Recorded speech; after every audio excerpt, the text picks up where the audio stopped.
అలా పొద్దు పొద్దున ర్యాపిడ్ ఎందుకు పని చేస్తలేదు, నేను రైడ్ ఏం చేద్దామంటే అసలు ఏం వస్తలేదు. ఈ మంత్లో రెండోసారి నాకు ఇట్లా అవ్వడం. 100 రోజులు బైక్ ట్యాక్స్లో సంపాదించిన పైసలతో యూట్యూబ్లో సినిమా ఇద్దాం అనుకున్నాం కదా.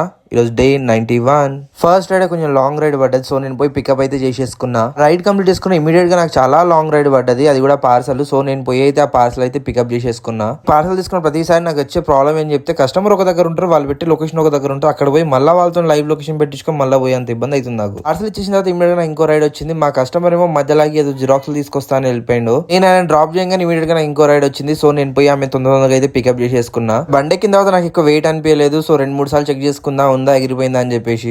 నేను ఆమె డ్రాప్ చేసిన తర్వాత నాకు బ్యాక్ టు బ్యాక్ 4 రైడ్లు క్యాన్సిల్ అయినాయి. నేనేమో కస్టమర్ దగ్గరికి పోతా, నేను పొంగనే అలా ఏమో క్యాన్సిల్ చేసేస్తున్నారు. నాకు ఇట్లా బ్యాక్ టు బ్యాక్ 4 రైడ్లు క్యాన్సిల్ కానీ బాగా చిరాకు వచ్చింది. దాని తర్వాత రైడ్ లో ఫస్ట్ కస్టమర్ కాల్ చేసి దాని తర్వాత నేనైతే పికప్ చేసుకొని పోయినా. కస్టమర్ ని పికప్ చేసుకొని నేనైతే డ్రాప్ చేసిన. దాని తర్వాత నేనైతే ఆకలి నేను ఫుడ్ తిండికి పోతే వీడు నాకు 2 స్పూన్లు ఇచ్చిండు. ఎందుకురా, చుట్టుపక్కల అంతా చూసిన అందరు కపుల్స్ ఉన్నారు, వాళ్ళు ఇట్లే తింటారు, సో నాకు కూడా అట్లే ఇచ్చిండేమో. నేను తిన్న తర్వాత చాలా సేపు వెయిట్ చేసిన తర్వాత నాకు ఒక రైడ్ పడ్డది. సో నేను పోయి అయితే పికప్ చేసుకొని డ్రాప్ చేసేసిన.